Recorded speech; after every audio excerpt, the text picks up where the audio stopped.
sur le semis des courges. Dans notre catalogue, on parle de courges, souvent. C'est le nom général qu'on donne.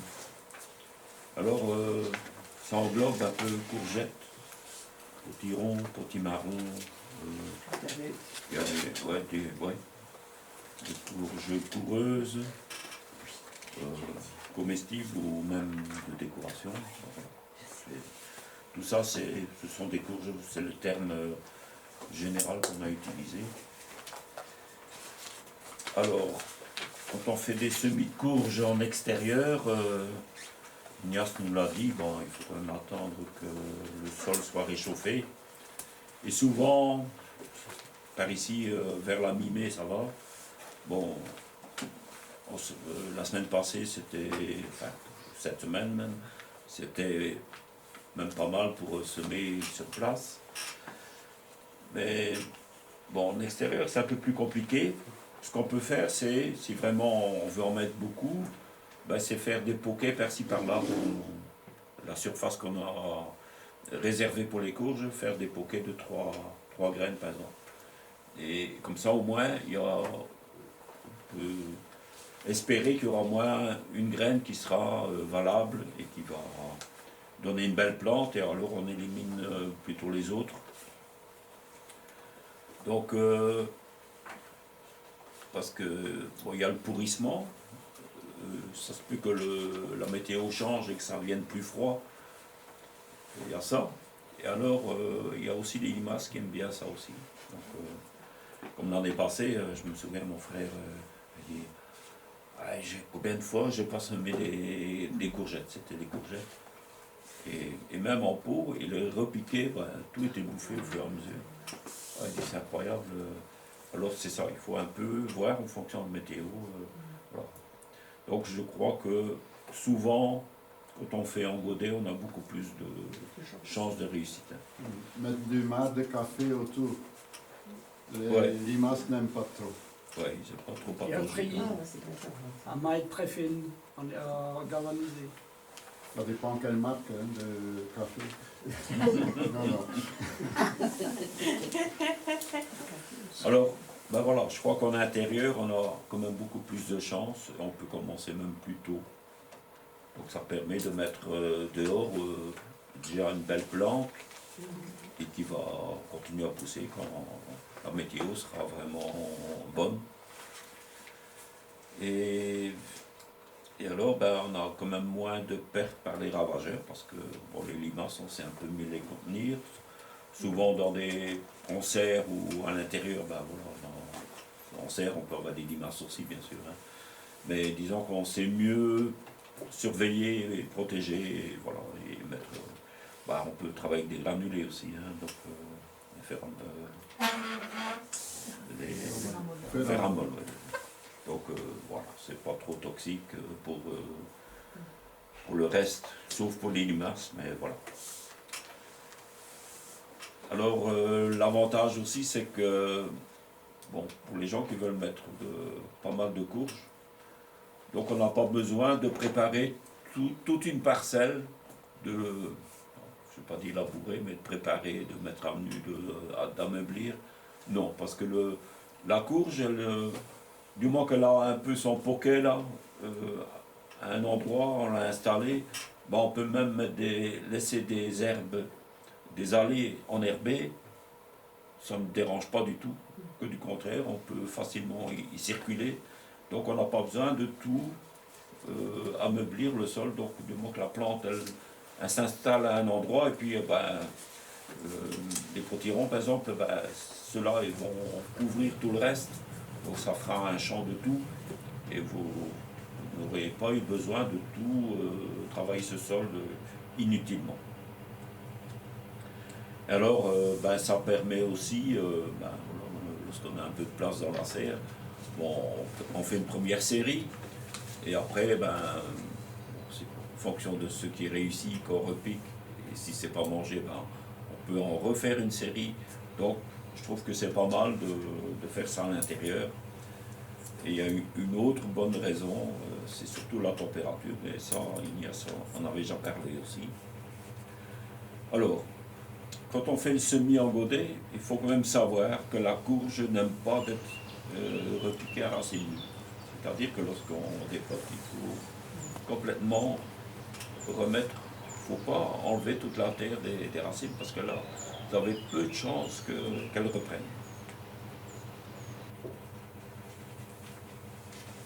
Donc le substrat donc, du terreau ne doit pas être trop humide. Donc, bon, j'ai pas pris de matériel avec parce qu'aujourd'hui j'étais à pied. Donc, ouais. Mais autrement, bon, on prend un godet, on remplit de terreau. Alors il ne faut pas le fumer, c'est simplement tapoter comme ça, juste pour faire passer, enfin faire tomber les poches d'air et pour que le terreau se met en place. Il ne faut pas les appuyer, non. Et alors vous mettrez votre graine, et ça je vais un peu expliquer, il y a différentes façons de faire. Donc si on veut mouiller le terreau, on peut donc jamais arroser par le dessus. Parce que là vous allez tout colmater. Ça sera en général trop mouillé, tant que toute l'eau s'évacue par le dessous, ben, le milieu sera trop mouillé, parfois trop froid, et là vous avez beaucoup de risques que la graine pourrisse. Par contre, si vous mettez un godet rempli de terreau, vous le posez dans un fond d'eau, donc 1-2 cm d'eau, vous voyez que ça va remonter hein, tout doucement dans le godet. Moi je recommande quand même des godets assez grands, je dirais de ce diamètre-là, donc on n'est pas loin des 10 cm, vous en mettez 3. Et quand ça pousse, il y a moyen de récupérer les 3 plantes, mais il faut vraiment détacher et les replanter dans un pot individuel. Ça marche tant que la terre reste autour des racines. Donc, lorsqu'on a mis cette eau et qu'on voit que l'humidité a monté et que c'est un peu foncé au-dessus, s'il reste encore de l'eau dans le fond, vous évacuez l'excédent pour vraiment garder le pot. Allez, il ne faut pas qu'il trempe dans l'eau constamment parce que vous alimentez tout le temps, le pot et le contenu sera trop mouillé. Donc il faut vraiment, et alors il faut le mettre à la chaleur. Minimum 20 degrés et c'est même mieux 23 à 25 degrés. Alors souvent, bon, à l'intérieur des maisons, ben, on ne chauffe plus non plus comme avant. Bon, c'est plus l'hiver non plus, on ne met pas le chauffage à fond non plus. Et pour les gens qui ont une serre ou bien un abri, il y a moyen de faire monter la température rien que par le soleil. Si on a un peu de soleil, ben, vous arrivez facilement en serre à ces 25 degrés, même plus.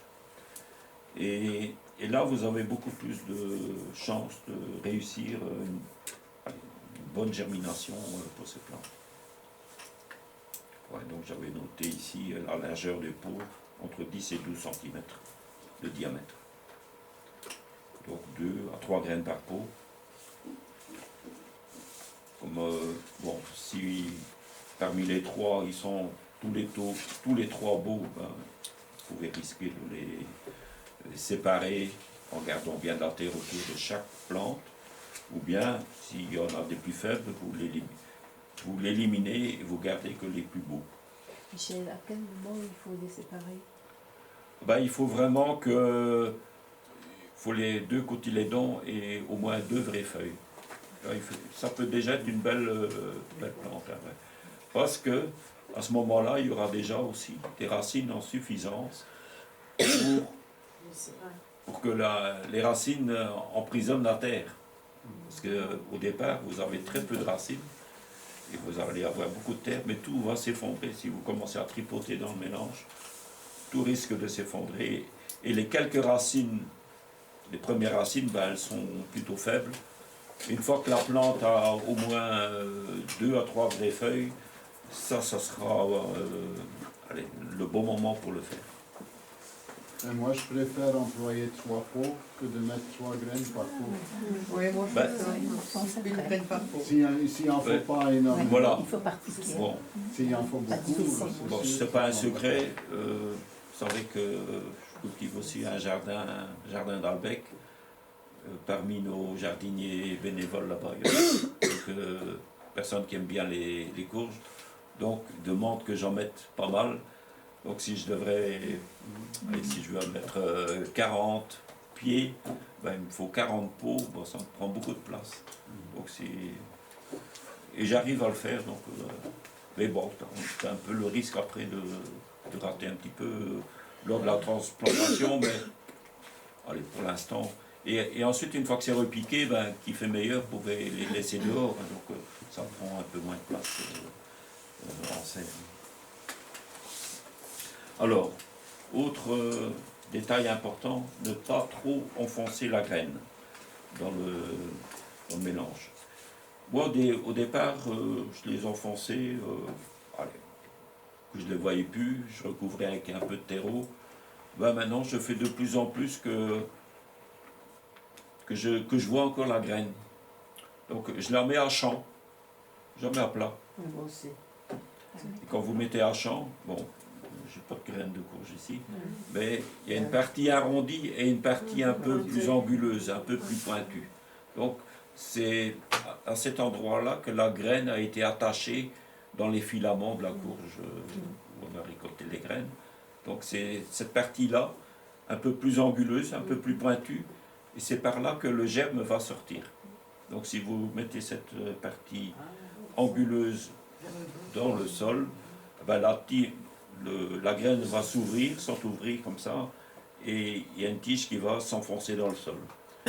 Si vous l'avez mis dans l'autre sens, bon, elle va le faire aussi, mais elle mettra un peu plus de temps, elle va sortir plutôt vers le haut, elle va se recourber pour retrouver le sol. Hein. Bon, les graines sont assez intelligentes pour s'adapter en fonction des circonstances. Si vous mettez votre graine à plat et que vous mettez par exemple de la terre dessus, elle aura plus de mal à s'ouvrir, à s'entrouvrir. Donc moi je trouve que mettre à champ et juste à fleur du sol, ou bien même juste un peu que ça dépasse le terreau, là, enfin juste à fleur c'est l'idéal, parce que si la graine dépasse, il ne faut pas oublier que la carapace de la graine doit ramollir avec l'humidité. Donc, c'est l'humidité qui va permettre, bon, bien sûr, de faire démarrer le germe et de faire ramollir la carapace. Si jamais vous ne l'avez pas enterré assez, cette carapace pourrait rester dure. Si vous voyez que vous pouvez pulvériser un peu d'eau au-dessus pour dire que maintenir la carapace de la graine un peu humide, juste pour la ramollir.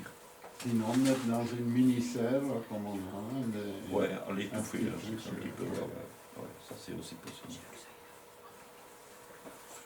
Et depuis que je fais ça, allez, je vois un petit peu, et alors on ne doit pas attendre les 10 jours, on dit tiens bon, ça ne lève pas. Tandis que quand on voit légèrement le champ de la graine, là-bas, on voit qu'elle commence à gonfler, et puis on commence à voir qu'elle s'entrouvre, et qu'il y a un petit peu le verre des cotylédons qui... Ouais, donc vous dites, ouais, ça va, je suis dans le bon, donc vous comptez le nombre que vous allez avoir, bon j'en ai assez, ou bien vous en remettez si vous n'en avez pas assez. Voilà, vous avez un peu, ça va un peu mieux contrôler le semis, et si jamais il faut ressemer, ben voilà, vous pouvez le refaire plus vite. Une petite question. Oui. Pour ceux qui n'ont jamais 20 degrés dans leur maison, comment on fait pour Ben, ça faire met un peu fermer plus de temps, c'est tout. Ouais. Ça met un peu plus de temps. Et vous avez plus de chance avec une température plus élevée. Donc, vous avez un endroit, ça peut être derrière une fenêtre en plein soleil, du moment qu'il y a le soleil peut apporter de la chaleur aussi. Voir, bien sûr, que ça ne dessèche pas trop non plus. C'est tout, il faut un peu s'adapter, mais voilà, avec un peu d'expérience, après on commence à voir comment ça va passer. Donc la levée se fait entre 7 à 10 jours. Alors, moi je dis pour les potirons, tout ça, il ne faut pas trop tarder, parce que si vous plantez trop tard, parce que potiron, potimarron, voilà, ça court. Vous avez pas mal de fruits sur la même plante.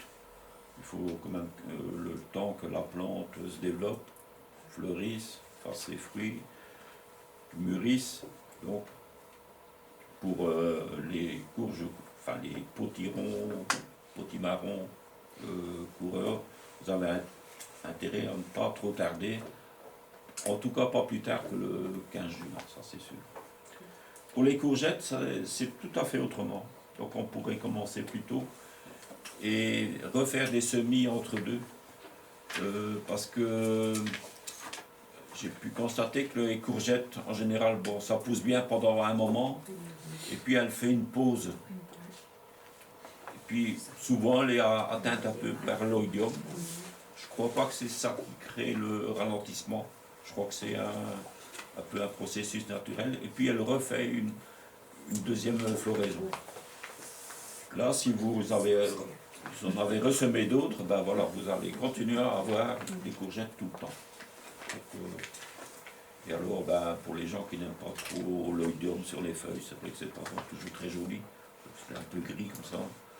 Ben voilà, ça permet d'avoir des plantes apparemment à l'œil plus saines, mais bon, je crois pas que c'est ça qui empêche la courgette de continuer à donner. Alors, par exemple, pour les potirons, ben, nous, on fait des rangées tous les 1,40 m, 2 mètres. Et maintenant, on fait souvent ça. On dégage une largeur, comme ça, de 60 cm. On prépare le sol là. On vient planter nos courges tous les 1,40 m, 2 mètres. Et on fait des rangées avec des espaces de 1 mètre entre chaque plante sur la rangée. Et on implante ça, et puis ça couvre l'ensemble de la parcelle.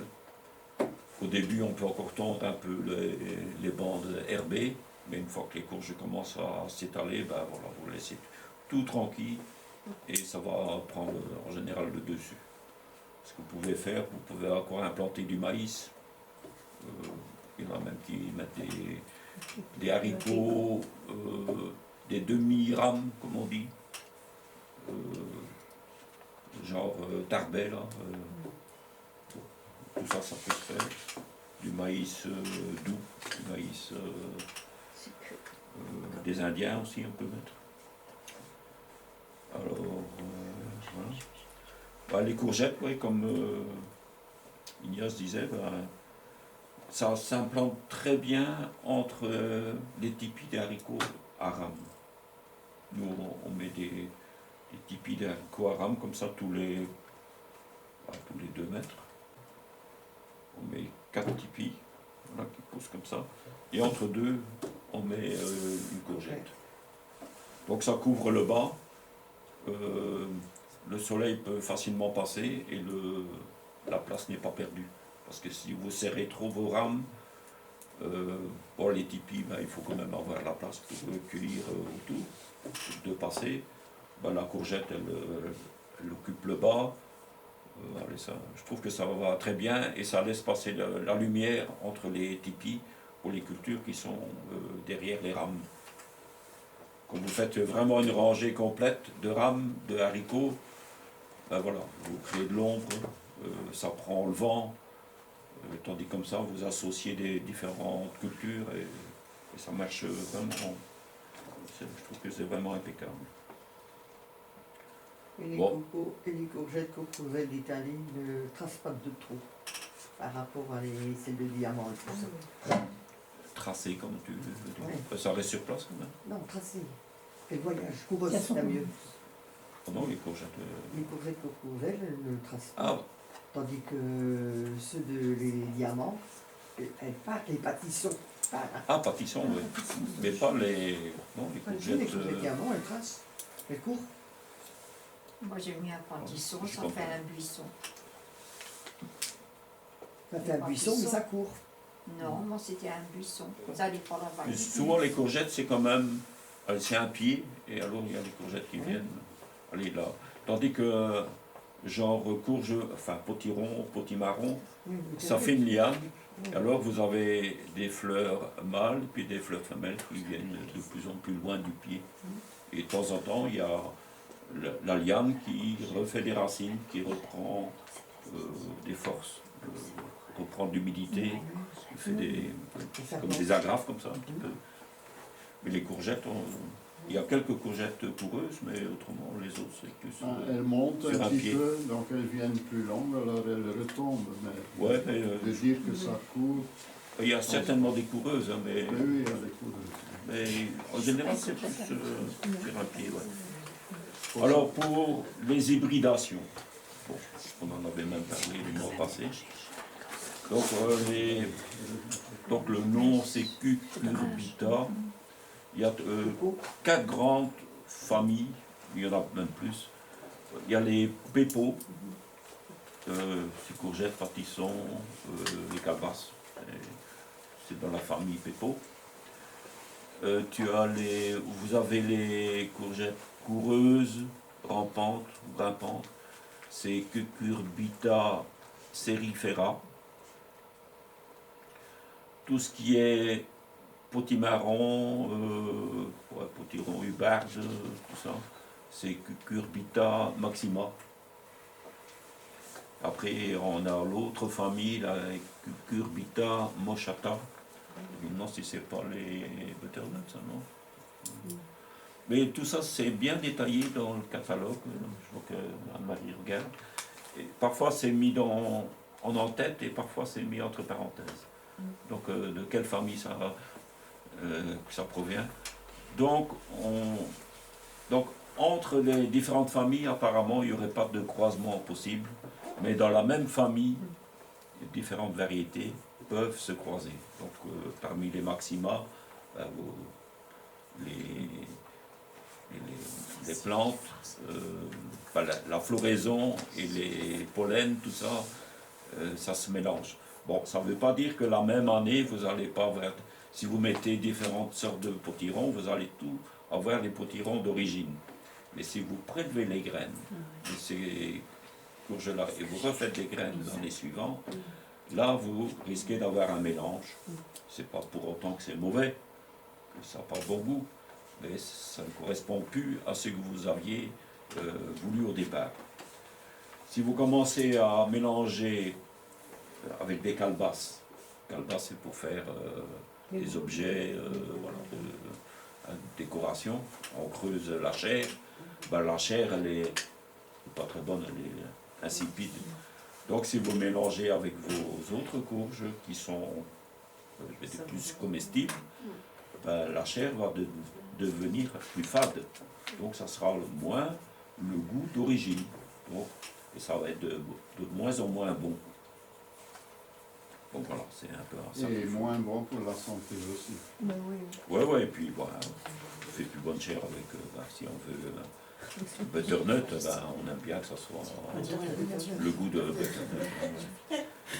Bah oui, et avec les courgettes aussi, voilà, ça peut devenir de plus en plus fort. Allez, encore un petit mot sur les chouchous. Bon, voilà. Pour les semis de choux, on a déjà fait ces premiers semis au mois de mars, avril. Ça, c'était vraiment... mars, c'était plus pour les choux actifs. En avril, c'était pour les choux... pour l'hiver, pour l'automne et l'hiver. On peut encore en faire maintenant pour... ce sera la fin de l'hiver. Celui-là. Ouais. Mais on a déjà pu commencer. Hein. Mais Ouais. si on veut vraiment encore avoir des choux, même pour la fin de l'hiver, parce que ceux-là résistent quand même au froid, surtout les choux verts, choux rouges moins, beaucoup moins. Donc on peut encore en semer. Bon, moi, à l'époque, j'ai encore beaucoup jardiné avec Gilbert au jardin d'Abec. On semait nos choux sur place. Et là, on faisait des lignes un peu en pépinière si on veut. On peut faire ça en couche chez soi. Donc on n'est pas obligé de faire ça en serre, que du contraire. Et on prélevait les plus beaux plants de choux pour les repiquer ailleurs.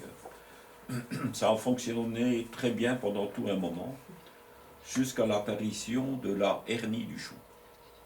Donc, c'est quoi la hernie du chou? C'est comme un renflement de la racine dans lequel se mettent des... c'est comme des vers, c'est comme, ils viennent se loger là-dedans, le pied enfle et le chou ne pousse plus. Et c'est comme un champignon pathogène là, qui est autour de ce chou. Et quand vous avez ce champignon pathogène dans votre terre, c'est difficile à s'en débarrasser. Surtout si votre jardin n'est pas très grand, vous ne faites pas trop attention à la rotation des cultures. D'année en année, vous n'allez plus avoir vraiment des choux qui vont bien pousser chez vous. Alors, donc du coup, moi j'ai un peu arrêté de semer ça en pleine terre parce que je me dis, j'ai toujours des endroits où il y a peut-être quelque part ce champignon. Et c'est vrai que je semais souvent dans ma couche.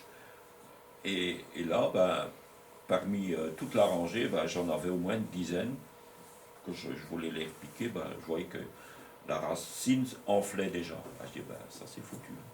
Ça fait comme un radilon, là. C'est un petit peu... on voit que le pied... Normalement, il y a la tige et puis vous devez avoir des racines. Là, c'est vraiment le bas de la tige qui est déjà dans le sol, qui enfle. Et après, vous avez la petite touffe de racines. Et tiens, voilà, ça, c'est pas la peine de planter ça. Vous n'allez pas avoir de choux. Donc, bon, que faire? Je me suis dit, je vais essayer de semer dans un sol sain au départ. Donc, le meilleur moyen, c'est le terreau. Donc, semer en godet. J'ai essayé aussi des alvéoles. Non, ça ne marche pas bien. Il n'y a pas assez de terre dans les alvéoles. Donc, moi, je prends des pots assez grands.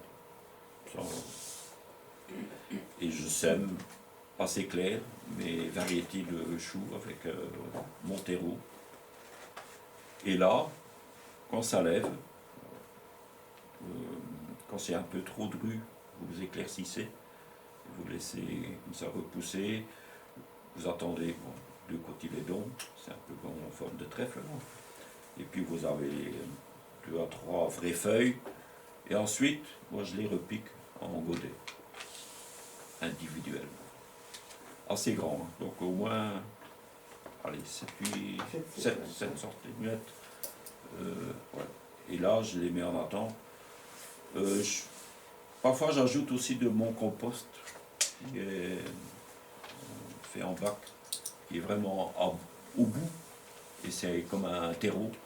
Et ça, c'est un peu plus riche, parce que dans le terreau, il n'y a peut-être pas assez de nourriture pour le chou, pour que ça pousse. Donc, je mets ça, et là, je peux vraiment les faire pousser, qui viennent haut comme ça, et ensuite je les implante au jardin.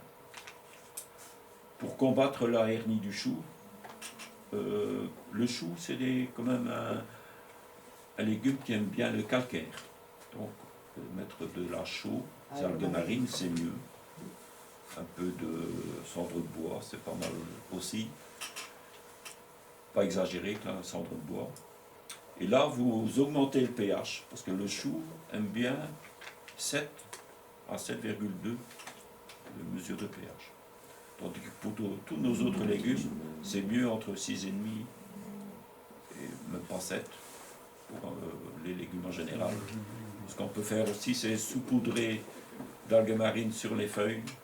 Ça les absorbe aussi une partie du calcaire. Ça évite un peu les pucerons. Donc, tout ça, c'est bon aussi.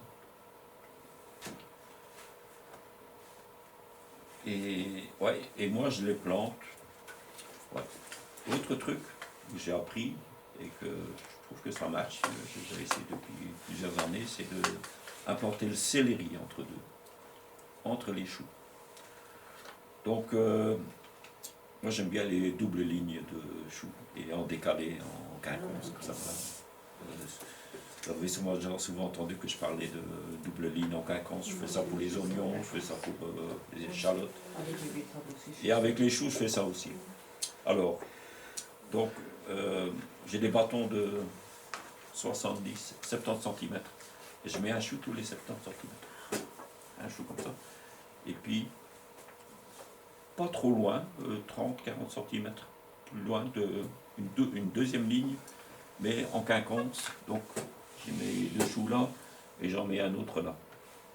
Donc, ils ne sont pas trop éloignés l'un de l'autre. Ça me permet de les protéger contre les pigeons. Je mets des grillages des mailles de 2 cm. C'est des grillages galvanisés là, que je pose comme ça sur les choux. Donc j'ai ma protection contre les pigeons. Et comme mes céleris âgés, on peut mettre des céleris âgés, je viens repiquer mes céleris comme ça. Donc j'ai mes deux choux là, celui-là qui est là, je mets un céleri là. Donc entre chaque chou, je viens repiquer un céleri. On peut mettre un céleri à branche aussi. Rave, on peut aussi, mais vous risquez de ne pas avoir une belle rave parce qu'il y a un peu de concurrence, parce que le chou se développe quand même pas mal. Donc, bon, je veux dire, un céleri âgé, c'est vraiment très costaud. Donc, et ça, il en faut très peu. Évidemment, vous avez beaucoup trop de céleri par rapport à votre consommation. Ouais. Et bon. Mais ça sert de protection. Et j'ai remarqué que ça aide. Et Gertrude Frank le disait aussi. Et je crois que c'est les sécrétions des racines qui fait que la hernie ne se développe pas bien parmi les choux. Et aussi, le papillon blanc n'aime pas l'odeur du céleri. Ouais, ça, ouais, il y a l'odeur Ouais, qui donne aussi, ouais, il y a ça aussi. Et elle disait, ouais, il y avait les deux. On peut aussi mettre des cosmos, donc les fleurs, quand on Oui, veut la quelque lettuce. chose de plus Les fleuri. cosmos,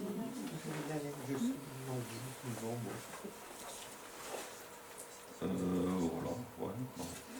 Pour les choux, c'est pareil. On n'est pas obligé non plus de travailler le sol vraiment profondément. J'ai parlé ça du mois passé. Ben non, le chou, c'est tous les 70 cm. Donc on peut très bien que travailler l'endroit où on va mettre le chou, bien repailler et mettre, je sais pas, on peut même mettre je vais pas dire un engrais vert, mais on peut mettre des restes des fans de légumes entre deux.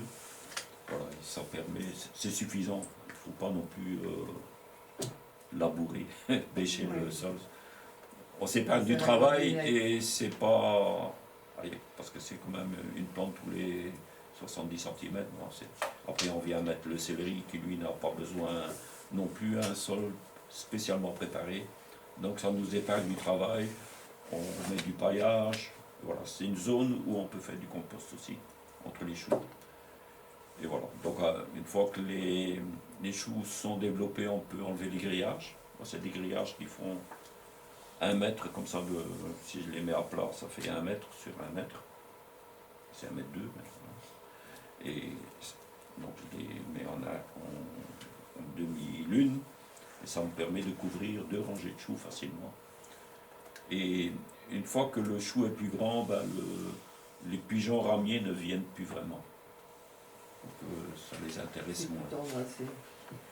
Surtout que le pigeon ramier vient principalement tôt au printemps parce qu'il n'a pas encore assez dans les champs. Donc une fois que les fermiers ont ensemencé des choses, ben là ils vont se nourrir plus dans les champs, ils sont plus à l'abri. Comment ? Les jeunes, ouais. Mais allez, moi je trouve que il y a toujours des pigeons qui restent dans les quartiers, c'est sûr. Et une fois que le chou est plus grand, ça les intéresse moins parce que la feuille est déjà plus dure. Voilà, je pense que j'ai à peu près tout dit. Je ne sais pas s'il y a des questions là-dessus. Bon, je vais la raconter plus tard dans le film, je pense. Ouais, donc le bâton de rhubarbe, ou les feuilles de rhubarbe même. Donc ça émet une forte odeur, c'est un peu acide, enfin c'est le bâton de rhubarbe, c'est sûr quand même. Hein. Donc ça c'est pour masquer l'odeur. Quand on a le champignon de la hernie du chou, ben, ça masque l'odeur, donc les champignons ne se développent pas aussi facilement. Donc, on entretient le champignon dans la hernie du chou. Si on remet toujours des légumes de la famille du chou. Donc, ça peut être le chou, mais ça peut être aussi le navet. Il y a la roquette, c'est aussi le chou. Donc, c'est tout parmi les brassicacées, ben voilà, ça attire quand même. Les semets de la neige avec les choux, les papillons ne vont pas aller sur les choux, mais ils vont aller sur la neige parce que c'est celle qui fait le papillon, le beau papillon là. Oui. Macaron. Voilà. Oui, il y a plein de choses comme ça qu'on peut mettre en place. C'est de la nette et alors le cosmos hein, aussi. Oui, la nette, c'est les bébés aromatiques. Oui. Ah, d'accord. Même les pagettes et tout ça. Oui, Il faut toujours essayer de mélanger les odeurs dans son jardin. Voilà, ben je sais pas si encore. C'est quoi? Voilà, je vous souhaite un bon dimanche, et bon appétit.